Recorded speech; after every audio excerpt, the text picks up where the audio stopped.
Hello students and welcome to Business Management Toolkit number 9, Forcefield Analysis. So we look at where this falls in the syllabus. This falls as the first HL piece of the toolkit. So there are 7 parts of the toolkit for HL and this is the first one. So let's get going. So Forcefield Analysis, the definition is it's a visual tool, and down here we've got an example of one, but I'll be going through the details about how to construct one in a minute. It's a visual tool that shows the driving forces and restraining forces for a proposed change. So we've got some sort of change that the business is thinking of doing, and what we're going to do is we're going to list the driving forces and restraining forces, and I'll talk a bit more about those in a minute. And it was created by Kurt Lewin. So I think the best thing to do is to go ahead and actually start making one. So when you do one of these, the first thing you're going to do is you're going to put the change into a box in the middle. So I'd like to do it as a rectangle like this. And the example we're going to use here is that the business is thinking of buying new machinery, which is going to replace the old machinery in the factory. Now, what change or what example you do here will depend on what you're doing, but this is the example I'm going to do here. So first thing we do, put the change into a box.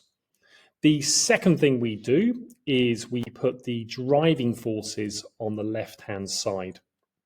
So the driving forces are the reasons why we should be doing the change. So another way of thinking about it, these are the pros of making the change. All these are reasons why the business should buy the new machinery for the factory. So the reasons we've got here are increased productivity. So in theory, the new machinery is going to be better and be able to produce more output. It should have a quicker speed. Of course, it depends on the new machinery. Maybe the new machinery is the same speed, but in this situation, I've assumed that it's going to be a quicker speed.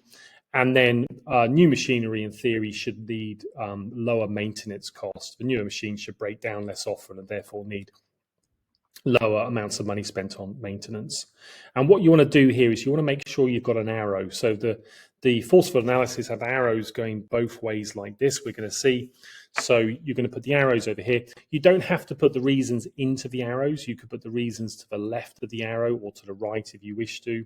But I quite like having the reason inside the arrow like this. Okay, the next thing you do is you put the restraining forces on the right-hand side. So I've still got the same driving forces, and now we're going to put the restraining forces over on the right-hand side. So the word restraining forces, this is going to be the reasons that the business shouldn't do the change. So we'll go through these. So firstly, the cost. So we're going to have to buy this new machinery. That's obviously going to be costly. Next is training for employees. So employees may require training in order to use the new machinery.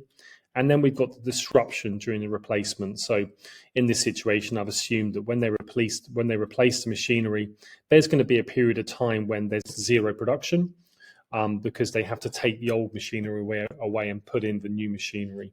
So those are the restraining forces. And again, as per the driving forces, you need arrows that are going this way. And in this situation, I put the reasons into the arrows, but again, you can put them alongside or to the left or to the right. Both are absolutely fine. All right, once you've done that, the fourth thing to do is you're going to assign weights to each force. So by weighting, what we're doing is we're saying how important each of these reasons are. And in this situation, I've used 1 to 5. Where 1 is not very important and 5 is very important.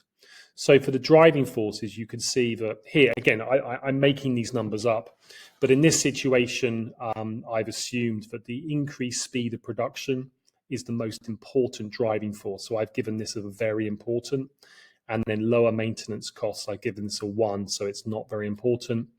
Over on the right-hand side, the cost is the most important, a 5, and disruption is a 1. Again, when you're doing different examples, you want to spend time creating these weightings, but here, just for this video, I'm assuming these numbers. The final thing you do is you add up the total. So on the left, we've got the driving forces. So 3 plus 5 plus 1 gives us 9. And then 5 plus 2 plus 1 gives us 8. So you can see we can now make a decision. The driving forces, they come to a total of 9. And the restraining forces come to a total of 8. So according to this Forcefield analysis, the business would choose to actually go ahead with the change because the driving forces are more than the restraining forces. Okay, so there are different versions about how they can look. I quite like this one. You can see this one is about, again, similar one, upgrade factory with new machinery. This one, they've actually got the size of the arrow is how important the factor is. So they're using a 1 to 4 system, so 4 is the most important. And you can see that this arrow here is only 1 out of 4. This arrow here is 4 out of 4. So it's exactly the same thing. But here they've actually used the size of the arrow to indicate the weighting. Another thing you see here is on the left, we've got four forces for change, which are driving forces.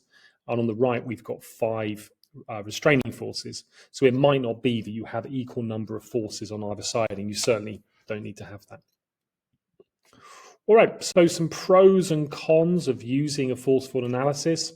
The main one is that we can get a visual representation of the pros and cons of taking a change. And I always like to see things visually, so I quite like this tool.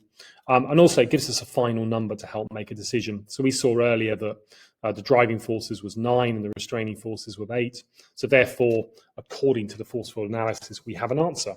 Of course, we would only use the Forcefield analysis to help us make a decision.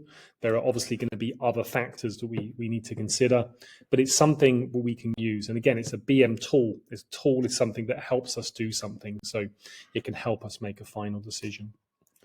On the other side, the cons, and the main ones are the weightings.